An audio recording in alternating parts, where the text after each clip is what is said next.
So last night, we all know that DeJounte Murray was just traded to the New Orleans Pelicans for Larry Nance, Dyson Daniels, and 2 first-round picks. And I want to talk about one thing that gets these teams into championship conversations. No, I'm not saying the New Orleans Pelicans are in championship conversation, but I like their roster versatility. And roster versatility is something that I noticed this season and the season before.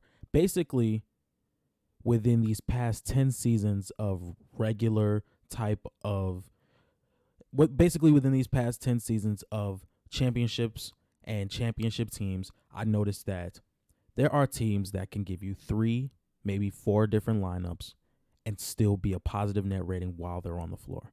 Now, first example I want to give is the Boston Celtics. The Boston Celtics this season in the regular season had a starting lineup of Drew Holiday, Derek White, Jaylen Brown, Jason Tatum, and Kristaps Porzingis. And if we look at their stats, they had an offensive rating of 120.3, a defensive rating of 109.4, a net rating of plus 11, and an effective field goal percentage of 59.5.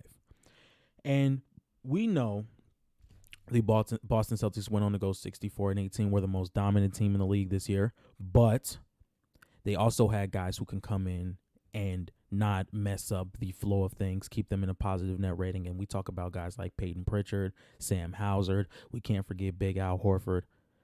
What I like to look at is the different type of lineups that can be thrown out, and it's not a liability. You can't put Peyton Pritchard in and have him be a liability on the floor. And that's what I think is a big key to a championship team. And this is why I'm a little bit more convinced on the New York Knicks, because you bring in Mikal Bridges, you only let go of Bojan Bogdanovic, their money matches, you let go of a lot of first-round picks. But in this Eastern Conference, when we talk about roster versatility, they can go bar for bar with the Boston Celtics because they have a lineup of Jalen Brunson, Mikal Bridges, OG Anunoby, Julius Randle, and Isaiah Hartenstein, which he should return. And then we have a bench unit of Dante DiVincenzo, Josh Hart, Precious Achiuwa, Mitchell Robinson if he does not get traded. You bring in some rookies in Pakum Dadier. You also bring in Tyler Kolek, I believe. And you also have Kevin McCullough. I really like what this New York Knicks team brings. Now, from January 1st, 2024 to February 6th of 2024, I think the Boston Celtics lost 3 games. Now, this was their starting lineup during that stretch. Jalen Brunson, Dante DiVincenzo, OG Anunoby, Julius Randle, and Isaiah Hartenstein. And if we look at their numbers, they had an offensive rating of 126.6, a defensive rating of 110, a net rating of 16.6, and an effective field goal percentage of 61.7. And if we compare that to the Boston Celtics playoff numbers when their starting lineup was Drew Holiday, Derek White, Jaylen Brown, Jason Tatum, and Big Al Horford, they had an offensive rating of 116.7, a defensive rating of 105.1, a net rating of 11.6, and an effective field goal percentage of 56.7. Now, when I say this, you bring in a guy who is just as versatile as anybody in the league. When we talk about Mikal Bridges, defensively, offensively, and I think in his time in Brooklyn, he has definitely learned how to be more of an offensive player. In Phoenix, I could see a spot-up shooter guy, maybe somebody who could take you off the dribble a few times. His real strike was defense. But when we look at Mikal Bridges, and I'm going to look at his 2022 stats when he was with Phoenix, his last year in Phoenix, and we're going to really look, his last full year in Phoenix, mind you, and we're really going to look at his numbers and how he affected the Phoenix Suns as a quality role player or a quality number 3 on that team or a number 4. Mikal Bridges has 17 points per game on 47% from the field and 39% from 3, which was kind of a down year since the last 3 seasons he shot over 50%, but I'm not angry at 47% at all. Let's talk about plus 6.7 in efficiency differential, plus 14 in expected wins, plus 8.6 points per 100 possessions, and all of this is his career high. All of this was his career high. So when you bring that into a New York Knicks roster, you slide Dante DiVincenzo down to the bench, you have Mikal Bridges in. And now we look at a starting lineup who can really be effective, and we have a 8-9 man rotation that could be very, very effective in a playoff setting. Let's say OG Anunoby needs a break. We're going to slide Mikal Bridges to the 2. We're going to bring in Dante DiVincenzo. That's more shooting and more spacing. Let's say Julius Randle doesn't needs a breather. Josh Hart can come in. There's a whole lot of different lineups that could be thrown out there. You can run that team that made a run this year and it was completely injured, and they can be a positive on the floor.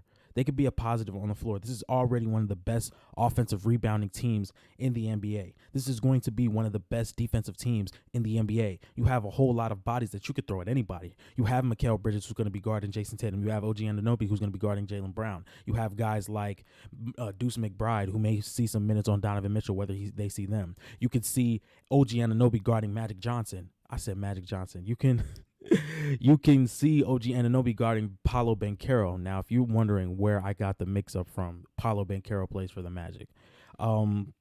You can see Isaiah Hartenstein and Mitchell Robinson getting switchable minutes on Joel Embiid, on Giannis Antetokounmpo. They can build that wall. They're big enough. I made a video earlier in the advanced stat playlist on why teams need 2 to 3 big men in their rotation to succeed. And what do the Knicks have? 2 to 3 big men who are really pluses when they come on the floor, and they help the Knicks succeed. The Knicks are really selling me on making it to the finals. They really are. They're selling me.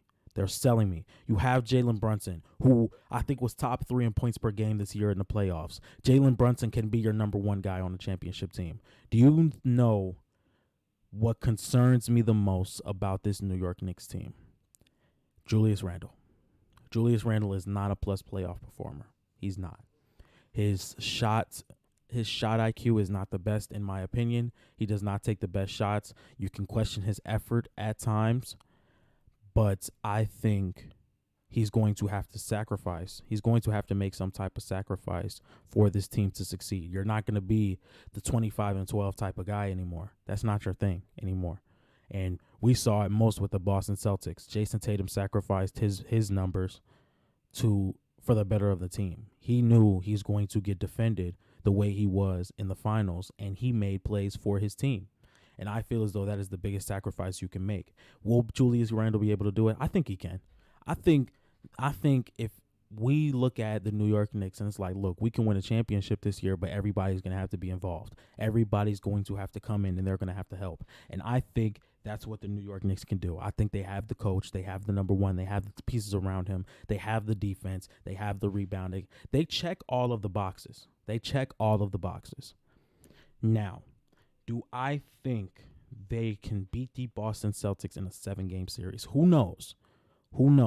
If I would have to say right now, I would still give the advantage to the Boston Celtics just a slight bit more, because when it comes down to player for player, which does not really matter. It does not really matter. So if we look from Jalen Brunson to Jason Tatum, I think they match up evenly. Jaylen Brown to Julius Randle, I think Jaylen Brown is a way better player. Kristaps Porzingis to Mikal Bridges, I would take Kristaps Porzingis. There's just things that the Boston Celtics have that the New York Knicks don't.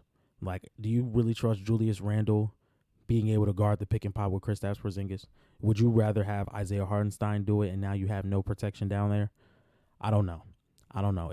It's a matchup game, and I don't want to really get into the details right now because, like I said, the offseason has barely even begun. We still have summer league. We still have free agency. We still have camp. We still have media day. We still have a lot of things that we need to unfold in this playoff run. So anyway, that's just something I would like to bring up when it comes to a championship team. I really think this year is going to be very exciting. We have teams like the New Orleans Pelicans who can throw out different lineups, and they're going to be having an all-defensive first-team member come off the bench this season. Maybe.